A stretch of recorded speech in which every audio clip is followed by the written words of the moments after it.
नमस्कार.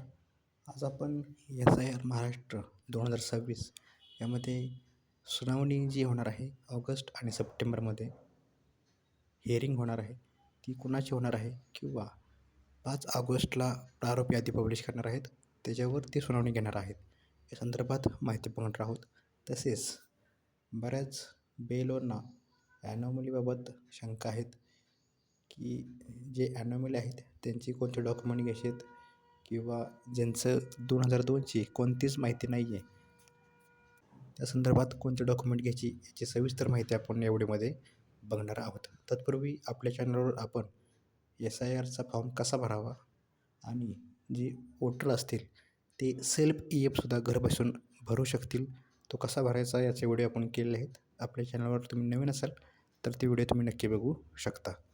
तर ह्याच्यामध्ये 2 पार्ट आहेत. सुरुवातीला आपण जे ॲनॉमली जर बघितली तर ॲनॉमलीसाठी तुम्हाला जेव्हा तुम्ही मॅपिंग करता ॲपमध्ये तुम्ही जेव्हा ते फॉर्म फिलअप करता, ॲपमध्ये डॅशबोर्डमध्ये 3 नंबरला तुमचा कॉलम आहे बघा, फिल EF फॉर्म असा. तर त्या 3 नंबरच्या कॉलममध्ये गेल्यानंतर तुम्हाला जेव्हा तुम्ही मतदार ओपन करता, फिल फॉर्म करता, तेव्हा त्या सगळ्यात शेवटी ॲनॉमली असा ऑप्शन दिसतो. त्याचे फॉर्म तुम्ही भरून घ्यायचा हार्ड कॉपी प्लस ते जे डॉक्युमेंट एक घ्यायचे रिक्वायर्ड डॉक्युमेंट, ते कोणतं घ्यायचं तुम्हाला सांगतो मी. त्याच्यानंतर त्याचं फॉर्म ऑनलाईन भरायचं आहे, संपूर्ण सबमिटही करायचं आहे. परंतु हार्ड कॉपी जो फॉर्म आहे त्यासोबत एक डॉक्युमेंट घ्यायचं आहे. डॉक्युमेंट कोणतं घ्यायचं हे तुम्हाला मी सांगतो. चीफ इलेक्टर ऑफ महाराष्ट्र यांची ही वेबसाईट आहे. लिंक मी व्हिडिओच्या कमेंट बॉक्समध्ये दिलेली आहे. तिथे आल्यानंतर तुम्हाला सुरुवातीलाच या ठिकाणी SIR क्लिक फॉर डिटेल्स असा ऑप्शन दिसेल. त्यावर तुम्ही क्लिक करा. त्यावर क्लिक केल्यानंतर तुम्हाला अशा प्रकारची विंडो ओपन होतील. त्यामध्ये इन्स्ट्रक्शन असतील, शेड्यूल आहे म्हणजे टाईम टेबल आहे, डॉक्युमेंट्स आपण ऑप्शन दिला बघा. हा डॉक्युमेंटचा ऑप्शन आपल्याला क्लिक करायचा आहे. त्याच्यानंतर यावर क्लिक केल्यानंतर तुम्हाला अशा प्रकारची विंडो ओपन होईल. मराठी आणि इंग्लिश यामध्ये त्यांनी डॉक्युमेंटची यादी दिलेली आहे. त्यापैकी आपल्याला कोणतंही एक कागदपत्र जमा करून घ्यायचे.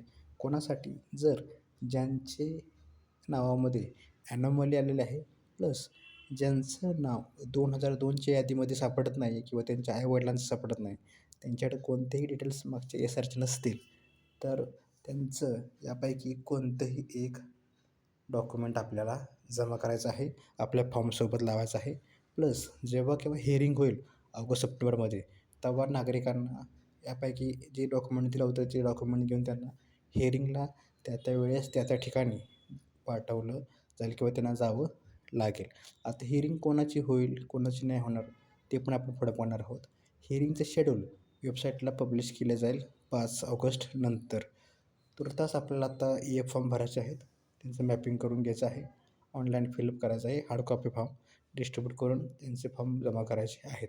तर ॲनॉमली आणि 2002 यांच्यामध्ये ज्यांची माहिती नाही त्यांच्यासाठी हे डॉक्युमेंट आहेत. त्यामध्ये एकूण 12 डॉक्युमेंट आहेत. त्यापैकी कोणतेही एक डॉक्युमेंट त्यांच्याकडे असेल तर आपल्याला जमा करून घ्यायचे. मल्टिपल डॉक्युमेंट घ्यायची गरज नाही. काही BLO तुम्ही जर पाहत असाल तर इन जनरल प्रत्येकासाठी डॉक्युमेंट घेत आहेत. प्रत्येकासाठी घ्यायची गरज नाही. थोडीफार जर स्पेलिंग मिस्टेक असेल किंवा महिलांच्या बाबतीत असेल तर तुम्ही घेऊ शकता. परंतु ॲनॉमली आणि 2002 डिटेल्स नसलेले उमेदवार वोटर यांच्यासाठी आपल्याला हे कंपल्सरी घ्यायचं आहे. त्यामध्ये जन्माचा दाखला आहे, पासपोर्ट आहे, 10वीचं सर्टिफिकेट किंवा प्रमाणपत्र असेल, डोमासाईल असेल, कास्ट सर्टिफिकेट, त्यानंतर गव्हर्नमेंट एम्प्लॉई असतं त्यांचं निवृत्ती वेतन ओळखपत्र, त्यानंतर राज्य स्थानिक प्राधिकरणाची कुटुंब नोंदवही, शासनाने दिलेलं जमीन किंवा घर वाटप प्रमाणपत्र, वन हक्क प्रमाणपत्र, राष्ट्रीय नागरिक नोंदणीचा पुरावा किंवा बँक टपाल यांना दिलेलं 1987 पूर्वीचं ओळखपत्र, आधार कार्ड पण या ठिकाणी चालणार आहे. तर बऱ्यापैकी तुमच्याकडे जन्म दाखला किंवा आधार कार्ड असू शकेल. आधार डोमेसाईल असेल, तुमच्याकडे कास्ट सर्टिफिकेट असेल ते तुम्ही जमा करू शकता. इंग्लिशची यादी या ठिकाणी दिलेली आहे. तुम्ही किंवा नागरिक असतील तर त्यांना यापैकी एक डॉक्युमेंट सादर करायचं आहे. जर तुमचं नाव ॲनॉमली किंवा 2002च्या माहितीमध्ये तुम्ही कोणतीच माहिती नसेल तुमच्या वडिलांची किंवा आजी आजोबांची, तर हे डॉक्युमेंट तुम्हाला फॉर्मसोबत जोडायचं आहे. तर अशा प्रकारे ॲनॉमलीवांचं मॅपिंग करून फॉर्म भरायचं आहे. 2002ची माहिती नसेल त्यांचासुद्धा आपल्याला फॉर्म भरायचा आहे. तुमच्याकडे जी डिटेल्स असतील ते फक्त भरा. मागील SRचा जो कॉलम असेल फॉर्ममध्ये तो ब्लँक ठेवा.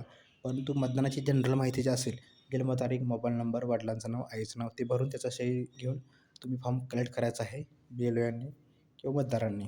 तसं तुम्हाला हिअरिंगला डॉक्युमेंट घेऊन जायचं आहे कंपल्सरी. आता आम्ही म्हटलं की सुनावणी कोणाची होणार?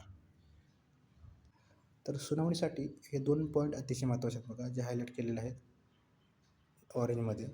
जे अनमॅप मतदार होते, अनमॅप आपण याच्यापूर्वी मॅपिंग केलेलं आहे आणि ज्यांचे EF म्हणजे इन्युमरेशन फॉर्म जमा होतील आणि ऑनलाईन फिल केले जातील ॲपवर, त्यांची सुनावणी होणार आहे, जे अनमॅप असतील. जे मॅपिंग आहेत, ज्यांचे EF फॉर्म जमा झालेत, त्यांना सुनावणीची गरज नाही आहेत. त्यामुळे आपण मॅपिंग केल्याचा फायदा हाच आहे की ज्यांनी ऑलरेडी मॅपिंग केलेलं आहे मागच्या 2-3 महिन्यामध्ये आणि ज्यांनी EF फॉर्म दिला आहे त्यांना कोणत्याही प्रकारच्या सुनावणीची गरज नाही. त्यांचं नाव हे 100% यादीमध्ये समाविष्ट होणार आहे.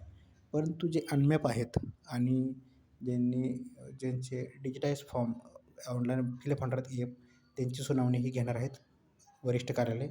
त्याच्यानंतर ॲनोमलीज असणारे मतदार, त्यांचेच EF फॉर्म जमा होतील. म्हणजेच काय की ज्यांची 2002मध्ये नावं नसतील त्यांचं एक डॉक्युमेंट तुम्हाला सांगितलं आणि प्लस ॲनोमली जे होते तुमच्या मॅपिंग करताना त्यांचं तुम्हाला मी आता सांगितलं की डॉक्युमेंट घ्यायचं आहे, त्यांचीसुद्धा सुनावणी वरिष्ठ कार्यालयामार्फत येणार आहे. तर त्यांची यादी सेपरेट 5 ऑगस्टनंतर पब्लिश केली जाईल. आणि ह्याच्या व्यतिरिक्त जे मतदार ऑब्जेक्शन घेतील स्वतःहून, ज्यांचं नाव आलं नसेल फॉर्म देऊनसुद्धा, त्यांची पण सुनावणी होणार आहे. परंतु हे लक्षात ठेवा की EF फॉर्म थोडक्यात इन्युमरेशन फॉर्म प्रत्येकाचे सबमिट होणे गरजेचं आहे.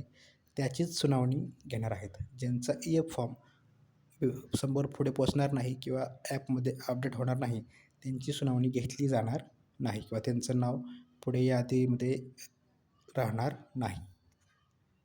बाकीचे टॅब्स तुम्ही संपूर्ण बघू शकता तुमच्या स्क्रीनवर आहे. कोणाची होणार, कोणाची नाही. जे मॅप आहेत, ज्यांचे EF जमा होतील त्यांना काय सुनावणीची गरज नाही. फक्त अनमॅप आणि ॲनोमलीज ज्यांचे EF जमा होतील त्यांची सुनावणी वरिष्ठ कार्यालय घेईल.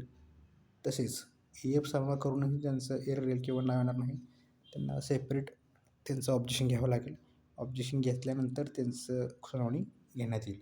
सुनावणीसाठी तुम्हाला सेपरेट वेबसाईटवर किंवा नोटीस ते पुढे आल्यानंतर आपल्याला समजेलच पब्लिश केलं जाईल.